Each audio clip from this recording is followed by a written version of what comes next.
I'm Tom Baker, this is Chasing Cars, and today is a big day because, as you can see, we're here to drive the all-new Mazda 3 in hatchback form.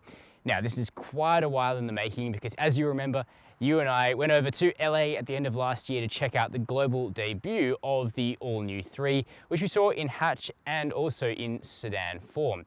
Now, the first to arrive here in Australia is the 5-door hatchback, which just looks radically different to what came before it. Mazda have started to get even more experimental with their design language, and they just use shapes and forms and colors that are much more bold than most of its rivals. And the craftsmanship by the Japanese Takumi, Mazda's master craftsman, is pretty cool, and I reckon it's certainly unique in the space. Let me know down below whether or not you like the way the new Mazda 3 looks, especially the relatively controversial rear end of this vehicle. Now, it looks very different outside, but under the skin, under that bonnet, there's familiar engines, but the interior is all new, and it's all about Mazda really stepping up the premium element of their Focus, and that cabin may well be the best in the segment. So I think it's time we check it out. Now, this is the top-end 3. It's now called just the G25 Estina, and it's at the top of a pretty comprehensive range here in Australia, and what you get inside is just a delightfully made, beautifully built, luxuriously trimmed cabin. It really is like nothing else in the small car segment. Sure, cars like the Volkswagen Golf are nicely built inside and they feel relatively expensive, but the Golf has nothing on this new Mazda 3, which brings luxury car design traits right down to a pretty affordable level, because even this top of the range 3 is actually below $40,000. The material quality is excellent.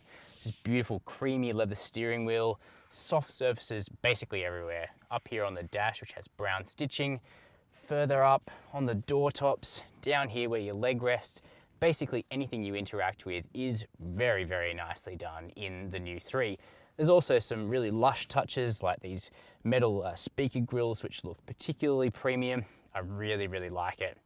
Also new in this generation 3 is brand new Mazda infotainment. So it's now an 8.8-inch widescreen. It's very different to the system that came before it.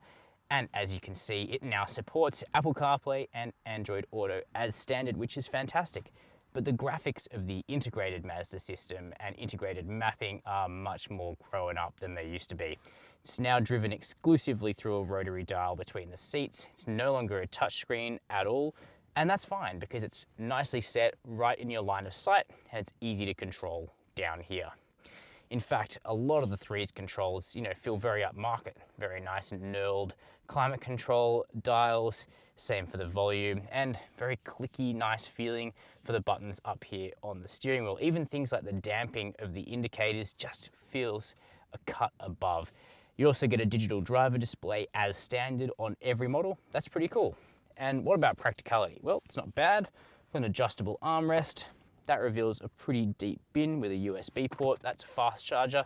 There's a second fast charging USB up here on the dash, 2 big cup holders and a further tray ahead of the shifter, and also decent sized door bins. But what about in the back? Because the Mazda 3 has certainly never been the biggest small car for backseat accommodation.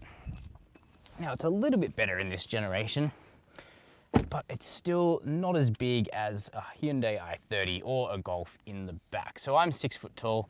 I've got about another inch of headroom. That's pretty good. My legs, actually, they have enough room. If I was any taller or longer legged, then it'd be a bit of a squeeze in here, but toe room's okay.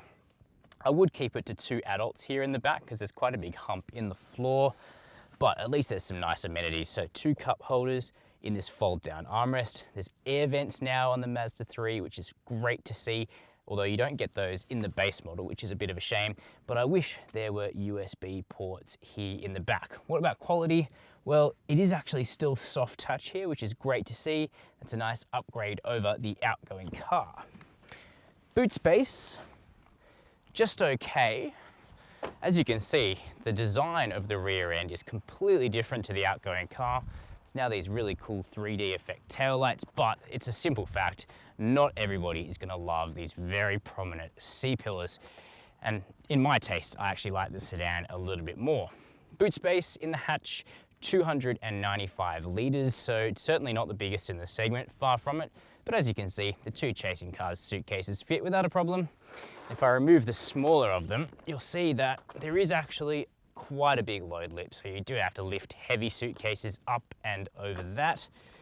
There's also no real special features in the boot, no shopping bag hooks or remote releases to drop those back seats, so if that's something that you're looking for, other options in this segment may be able to provide slightly better. But either way, no major complaints. So what's the new Mazda 3 like to drive? Well, it's kind of a combination of two things, because at once there's a good deal of familiarity to the dynamics of the 3, and on the other hand there's a number of considerable improvements that Mazda's engineers have put into the way that this vehicle proceeds down a road. And the way it ends up is that this continues to be, in my opinion, one of the dominant vehicles in the class on the basis of its dynamics. So not only does the 3 look good, and not only is it comfortable inside, but it's also really quite brilliant to drive. Now, one thing I forgot to mention while we were chatting about the interior is the seats, and that's the first thing that comes to mind now. It's got a great driving position, nice and low, well set behind this steering wheel. There's great ergonomics, everything is easy to reach out and touch. There's also stuff like standard under thigh angle adjustment now, so you can really find an excellent driving position. But once you've done that, what's this thing actually like to, have a punt down a good road in like I'm on now? And the answer is pretty satisfying. So first of all, let's chat about what's under the bonnet. So we've got two naturally aspirated 4-cylinder petrol engines. These will be very familiar because they carry over from the outgoing vehicle. There's a 2-litre and a 2.5 litre. The lower rung models are generally 2 litres, and the higher spec cars are the 2.5. Now I'm in a 2.5 now, because that's the exclusive engine for the top of the range car, but you can also get it in 2 other trim varieties as well. So it's producing 139 kilowatts of power and 252 Newton meters of torque. So certainly on paper, those outputs are, pretty competitive with this set. However, the 3 is becoming something of a rarity because it doesn't have turbocharging. It's an Atmo engine. So it does need, something of a rev to get the most out of it. But that said, Mazda, the engineers have successfully brought those peak outputs closer to the mid-range, so you don't have to work it as hard. And it's hooked up to a 6-speed torque converter auto that gets the job done pretty well. There's paddle shifters on most of the models of the range, and that gets you through the gears manually if you want to do so, but the sport mode is really well tuned, and that's generally what I like to drive in on a good back road. Gets the job done nicely. But what I would actually do is save $1,000 by going for the beautiful 6-speed manual gearbox, which is available on every grade of the range. If you want a stick shift, you don't have to get the base model, which I really like. Now, the other engine is a 2-litre, as I said, that makes 114 kilowatts of power, so it's quite a bit more modest.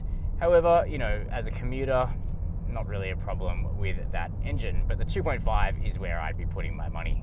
Now, in Australia, the 3 is front-wheel drive only. In other markets, all-wheel drive is available, but that likely won't come to Australia. What will come to Australia soon enough is the Skyactiv X engine. Now, this is a supercharged petrol, and that's going to produce somewhere in the vicinity of 135 kilowatts and 230 Newton meters of torque, but those outputs will be found a lot further down the rev range than these naturally aspirated engines, and we're looking forward to driving the Skyactiv X when it arrives. What is standard on all of them, though, is a great chassis.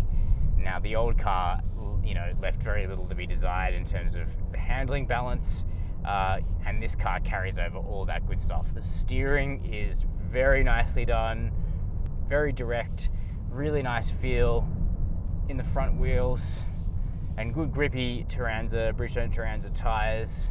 It's a communicative little car, and it really likes tightening radius corners, where it's happy to let you add more lock and bring that rear end a little bit more into play. Now, the rear end has switched from independent suspension to a torsion bar, but there's been absolutely no loss in terms of ride quality or dynamics as far as I can feel.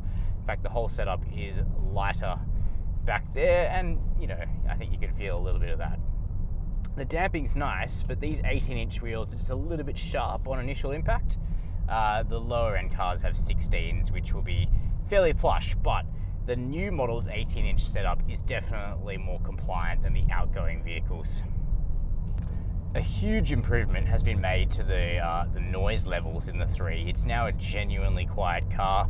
The outgoing shape was pretty quiet after a couple of revisions, but this new one is genuinely hushed and refined, and that's great to see.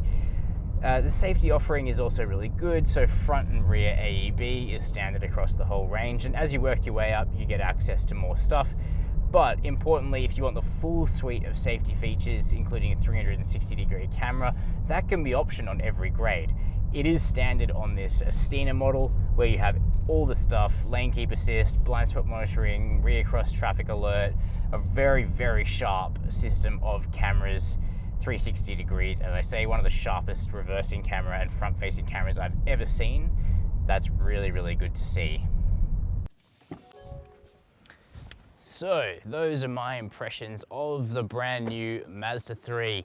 This is a really nice little car. It resets the benchmark for how good an interior can be in the mainstream small car segment. But however, there's still a couple of little things that I'd like to fix up with the 3, including giving it a slightly more modern turbocharged engine. However, that will be solved in a way by the arrival of the supercharged Skyactiv X engine later this year, and we'll have to reserve judgment on that car until we drive it at that point. But either way you look at it, this thing rides well, it handles well, it certainly looks interesting, and it's a pleasure to sit in. Now, if you haven't already, make sure you subscribe down below to Chasing Cars and hit the notification bell so you never miss one of our full-length, high-quality Australian video car reviews. Leave me a comment to let me know what you think of the Mazda 3 or any special requests for the channel. And as always, thanks very much for watching Chasing Cars.